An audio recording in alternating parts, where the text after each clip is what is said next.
Dear diarrhea, diary full of shit. Just play along, me, myself, and I. No one else. Yo, I'm so legit.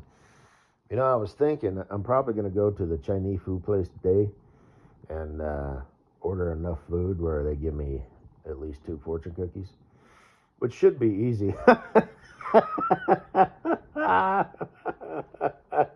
No. I mean, because I usually get the beef lo mein. I like beef and broccoli, but this particular place doesn't have that. You believe that shit? It. Then I'll get some like some sesame seed chicken and egg rolls. I like egg rolls, and they're called crab rangoons or whatever. I basically take cream cheese, wave it over a bowl of crab meat, maybe put one piece in it, wrap it in some sort of egg flour dough type thing. It's kind of like the egg roll stuff, only not really. Um, and boy, I like egg rolls. And they kind of fold it in the shape of like a star, and it's got too much criffle wiffle. It's um, the edges, you know. But those are kind of good. I mean, they're crunchy, you know. But I like to do the thing, and then I dip it in the red stuff, and oh yeah, oh yeah. I like to get that imitation sushi stuff at the grocery store. It's good. Yeah, that's real nice. Yes. I forgot to buy Milo tea when I went to the grocery store. Oh oh oh I will be in that area. I just wish I had a little boo thing in my life. Perhaps even a nice, sweet little wife. To call my own, to give my heart a home, to hug and cuddle with and adore. And love. Remember, kids, loving is warm and fluffy, but being loved is warm and fluffy, but loving is the true gift. Yes. Um, and yeah, maybe I'll get me a rotisserie chicken and Chinese food. Well, maybe I'll just walk in and get a couple fortune cookies. Yeah. Hmm. And they have a Starbucks in there, but fuck Starbucks, you bitch motherfuckers. Fuck Starbucks, you bitch motherfuckers. Oh. By the way, that chick, upon further inspection, I don't find her attractive. She's kind of cute with her glasses on, but whatever. And I forgot to mention this. There was a girl who used to work at the place that I work. She quit shortly before I quit. She was like the HR broad. She had the best ass in that whole fucking office. I mean, there was only, well, yeah, and um, she didn't have jiggle and wiggle, but her ass cheeks moved up and down nice. There was good movement and decent shape, decent size. Kind of plump, but not too plump. And she would wear those spandex pants a lot. Um, she might be able to get jiggle and wiggle depending on how she walks. She could accentuate her movements, but and she was cute. I mean, she had a dickable face. And she kind of reminds me of uh, Wonder Butt. Sleepy Tart. They say when you're in love with someone, everything and everybody reminds you of them. So I'm either in love with the HR lady or Wonder Butt or both. But and let's not forget Aubrey Plaza. I'm in love with everybody. I got so much love to give. There's nobody to give it to. But yeah, and that's it. But I'm like, yeah. Mm-hmm. Mm-hmm. I can say that now. It would be weird because I'm pretty sure there were people who were listening in at that office, like probably all of them. So I Actually, I probably would. I just never really thought of it.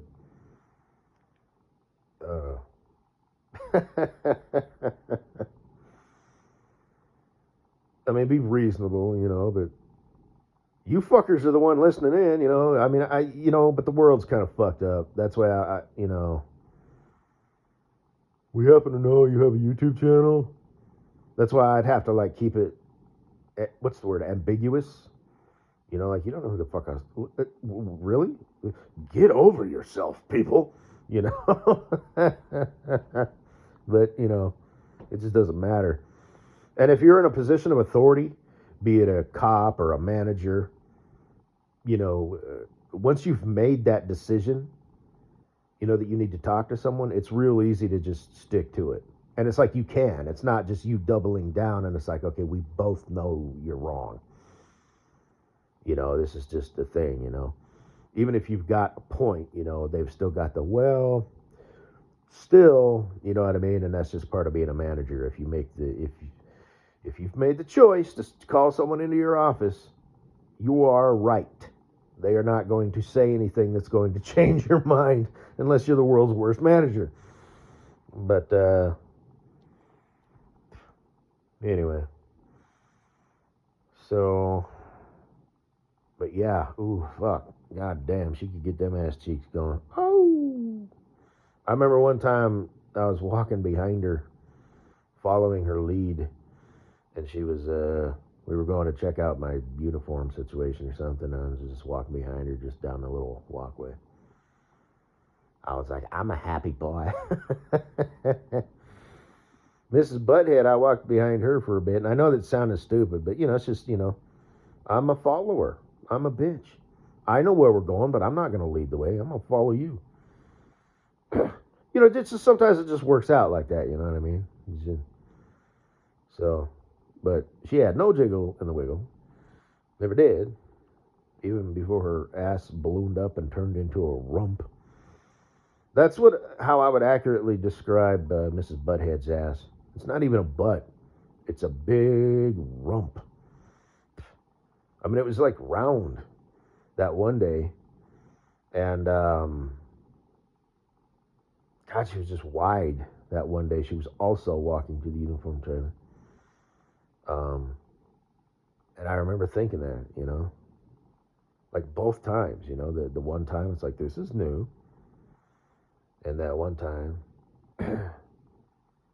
like, what the hell? She was like a mini version of Mrs. Wideload or whatever I used to call her. She had the biggest, widest ass. She was a freak of nature. She was normal from the waist up. And she was kind of pretty, pretty enough, I guess, Rich fucking cunt. She ran so many people off. She thought she was so much smarter than she was. So, and I'm pretty sure she heard me. She must have been a secret fan because I was talking about how she had to turn sideways to walk through the doors. And I was walking past her and she like totally, I mean, I had to step sideways. I mean, obviously, right? But that's like, she did it on purpose, Basically, she was going to hip check me, through the window. And I just laughed, Well, I didn't laugh, but I thought that's cute, So, yeah. And I was talking to, what's her name, Miss Poop Emoji, and I'm asking questions. And apparently that offended her. Just because, it was like, I'm a driver. I'm not supposed to, like, educate myself or take initiative, right? Because she's insecure, right? Because she's a manager. And she's like, what? Well, you think you're smart? People like you are followers. People like me are thinkers. We're doers. We take initiative. You just don't ask questions. Or whatever was going through her stupid fucking mind. And she was kind of like physically uncomfortable. She was physically disturbed. I think she wanted to hate fuck me. Not in a billion years. She could suck my dick as long as I couldn't see her lower half. But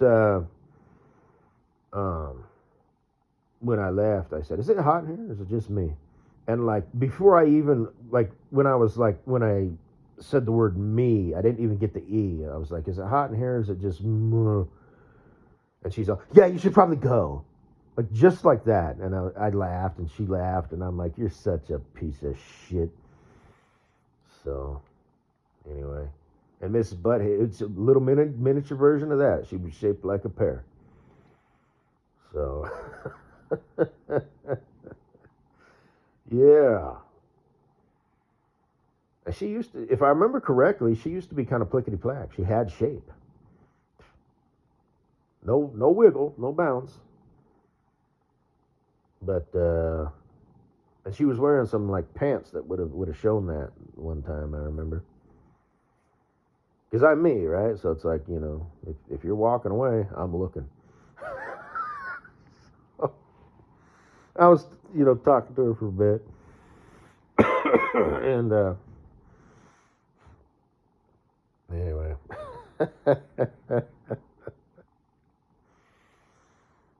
Yeah. God, she was a goofy chicken. Just such a goofy chicken. Stupid, goofy ass smile. Stupid, goofy ass ears, which are kind of endearing. Yeah. I remember one time I walked up to the window, and I'm talking about her. I don't give a shit. And she had a plate, and on that plate she had a single potato wedge.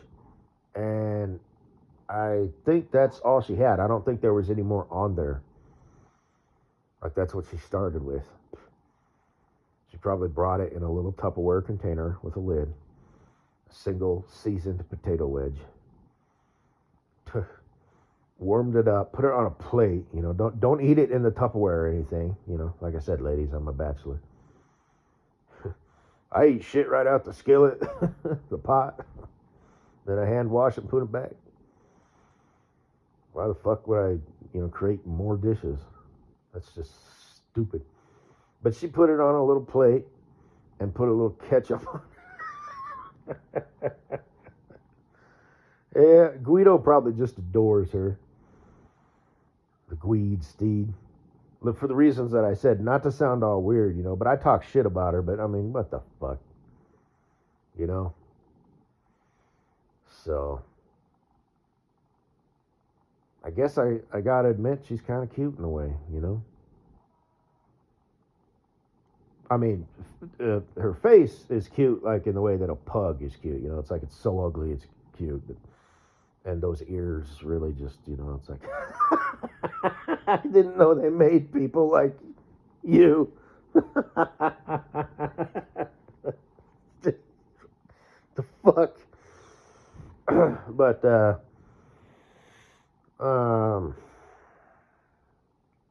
anyway, and just her whole because like I said, I used to work with her, just floating from pissant job to pissant job. She's like 30 years old ish, plus or minus. Just getting by, making ends meet, living for the weekend. you know she needs a man. She wants a man, she wants a husband and kids. So, and that's it. I'll stop talking about her. I mean, everybody wants kids, but I think she must have lived with like some well, like I said, she was probably renting a closet, at some. But I thought they were her kids at first for a bit there, but they weren't. And yeah, it was two kids, and they were kind of younger, so that probably really just like So now that she's older, it's like the baby rabies would have kicked in anyways. But it's like she was like an honorary. She lived with kids, for like 6 months to a year. So, and like I said, I got 3 nephews, and they do. They walk up to you and they want to show you shit, and they talk to you, and they're like, "Come here, I want to show you something," and all that stupid shit. Adorable, really. And they all talk at the same time, and it's just constant noise and movement, and sometimes it's chaos, and they get excited and they just run and start jumping, and so, there's the Ollie Awada phase, where it's like they're just excruciatingly adorable. And then they stay somewhat adorable until about age 13, and then they're just kids. Now, as a parent, it's your duty. Now they're starting to really be able to internalize the world and put their own feeling and spin on things. So now more than ever, they're going to start questioning you as parents, and you want to just sort of be there to guide them. Step in when necessary, make suggestions, but interact. Like I said, if they're holed up in a room for 4 hours in the evening, bad news, and just don't be afraid to be the bad cop. You know what I mean? So. And it might be tough. They might, I hate you, Dad. You don't understand, whatever, or whatever. But eventually, somebody said that once. As a parent, it may have been Teddy Puppety, I don't know, but sounds like something he'd say. Maybe it was Mr. Longhead. I'm not sure, but as a father, and I don't remember how or what they said, but basically it said, as a father, you don't necessarily want to be, the goal isn't, oh hell, I don't remember how he said it, but basically it said you don't necessarily want to be, their BFF when they're, in their teens and early 20s, but, that if your son shakes their dad's hand, when he's 30 and established and just says, Dad, over the years, blah, blah, blah, and you've been there, and your wisdom, and I didn't see it at first, and I didn't appreciate it, but now that I'm older and I've been through the trials of life and blah, blah, blah, I appreciate everything you've done, and you shake his hand, and he's probably going to want to hug and shit like that, and that's like the goal, so. Anyway.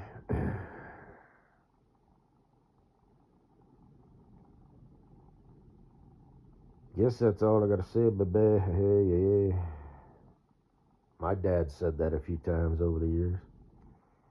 When I was like preteen, teenager, early teens. As your parent, it is my job to raise you to function in society.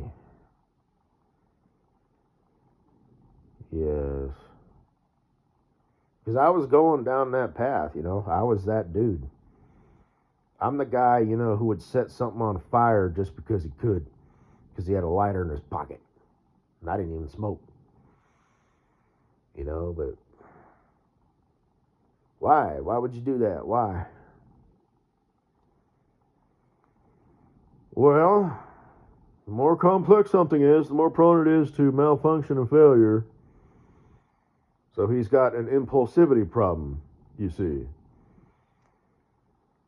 And I'm not a doctor or head shrinker, but and just use people like that, if you have to go to them. I've had to go to a few over the years. And it's actually kind of funny, because it was just like in that scene, Good Will Hunting. I don't need therapy. I would talk to him, and again, I remember one guy was like, I don't get it, so what's the problem? Because I was just on par with the motherfucker, It's like, I got you. I don't need your help or guidance. I don't need you to help me help myself. So, and I was polite and stuff, but I wish I could explain it better. But I remember he was like, you get it. You completely understand. The same shit that I do. Yeah, Doc, imagine that. So, let's see, we got 10 minutes. You want to talk about something else? Because we've beat this dead horse into the ground.